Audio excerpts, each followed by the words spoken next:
Welcome to the Benzino Podcast, where we're calling a spade a spade. Great to be here with you guys today. Yesterday was a bad day for the WNBA media. A sad day for the WNBA media. Getting cooked left, right, up, down. Damn! They came out from yesterday looking even more worse and pathetic than they already look. Now, I know we've all seen the Annie Costabile stuff. Annie Costabile, Venom going back and forth. Shout out to Venom, by the way. Go subscribe if you haven't already. But I got some other things for you, so please stay tuned. We got a couple other things that I haven't seen yet that I will be going over right after we talk about this Annie Costabile stuff. Let's get right into it, shall we? Like the video, hype the video. Let me know your thoughts in the comment section below and subscribe to the channel. That would mean so much to me. Annie Costabile, the first WNBA media victim from yesterday, promoting an article from one Brian Hamilton. The fascinating case of Caitlin Clark versus the WNBA. Who controls the spirit of the sport? A must-read column by Brian Hamilton. You hear that, folks? Must-read column. The column was a nothing burger. The entire article was a nothing burger. Annie Costabile getting called out by Venom. Actually, it's not a must-read unless you think Cece is a spoiled diva that abuses her power to bend the WNBA rules at her will. Knew if Annie shared anything Caitlin Clark related, there'd be something in here tainting her image. Damn! Damn! Not a must-read article unless you think Cece's a spoiled diva. Sheesh. Now, Annie Costabile fires back in her smug, condescending way. Oh my God! You caught me! Anything Clark-related for me is tainting her image 100%. I thought Brian's column highlights that officials are getting in the way of competitive moments between players on the floor. But yes, continue with this take. Now, you know what Annie's response here tells me? One, she lacks in reading comprehension. Or two, she didn't read the article.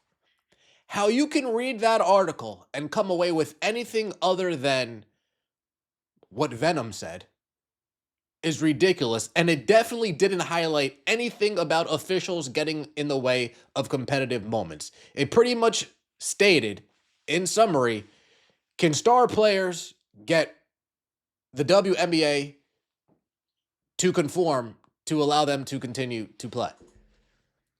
Can star players force referees to call things in certain directions to allow them to stay on the floor, to allow them to stay in the games? Can star players cry their way? Now, if we've seen anything about how Caitlin Clark gets officiated, clearly none of that applies to her because she doesn't get any of the calls going in her way, offensively or defensively. She gets technical fouls for slapping stanchion signs. She gets technical fouls for clapping. So everything that this article said about star players trying to bend the WNBA to their will, that's pretty much what it was. Can Caitlin Clark bend the WNBA to her will and make them bow down to her? Well, none of that actually applies to Caitlin Clark.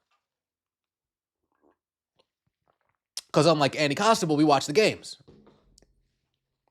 Speaking of watching the games, yeah, Venom even called her out on not watching the games either. Portland goes on a massive run when Caitlin's not even in the game, right? Like, this is not all on Caitlin, you know? No. No, it's certainly not all on. Oh, you really had a lot to add there, Annie. No. I didn't even watch the game. But no. Now, this is when it gets better. Talking about having officials bend to star players' wills, Caitlin Clark's, her technical foul will not be rescinded from the WNBA. Interesting. But let's take it a step further.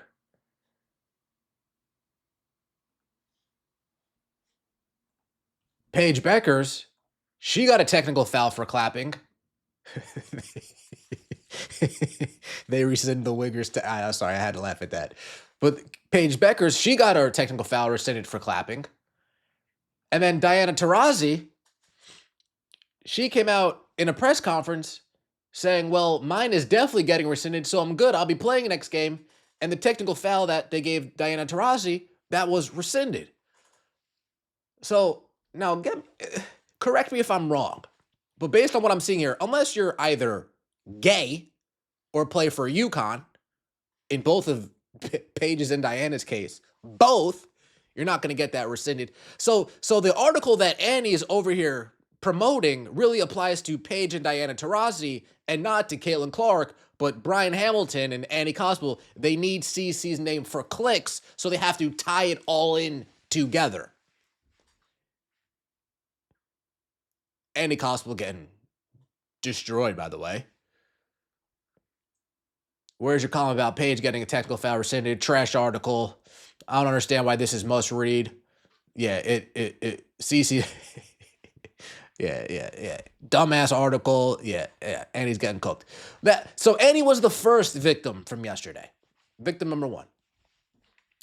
Victim number 2. Where should we go for victim number 2? Let's go here for victim number 2. Frankie Del, whatever the fuck. Going on Threads. I believe this is Threads or whatever whatever that safe space is for soy boys and softies. Frankie Del, whatever. Sorry, but 2 white players riling up predominantly, and I believe this is the same person who, when they were in Connecticut, said that they were scared because Connecticut Sun games used to be like pride parades and gay marches, and now that there were families around, she felt threatened. The heterosexuality of it all threatened her well-being, or his well-being, or its well-being. You guys get it.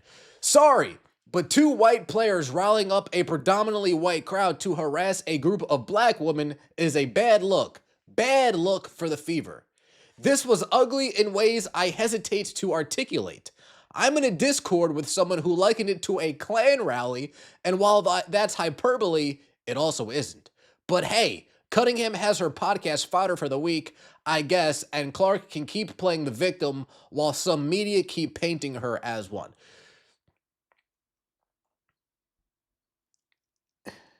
This is WNBA media too, by the way.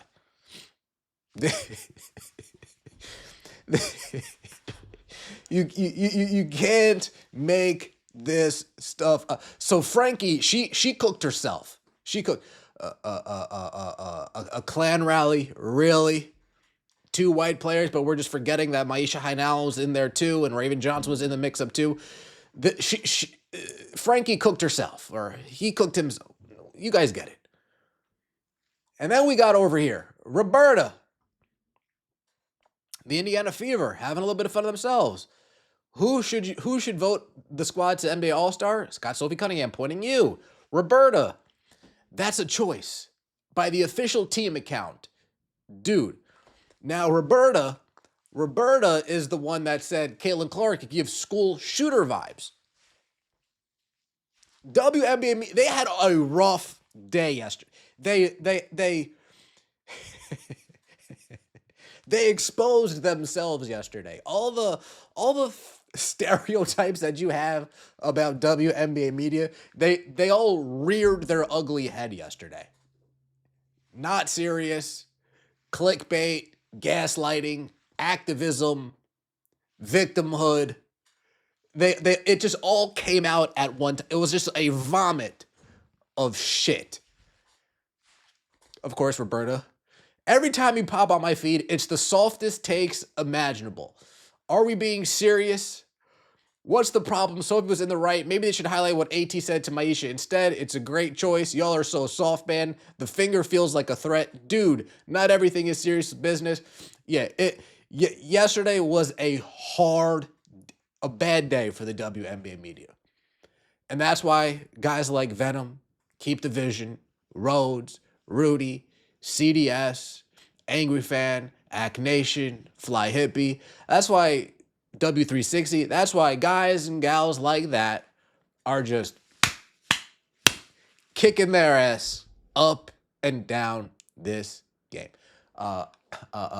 Bounce Media Network, Tussle Network, just getting cooked up and down. Courtside jump, just getting cooked up. The Pulp B. Frank, shout out to the Pulp. Just getting cooked up and down because you can't listen to them and take them seriously.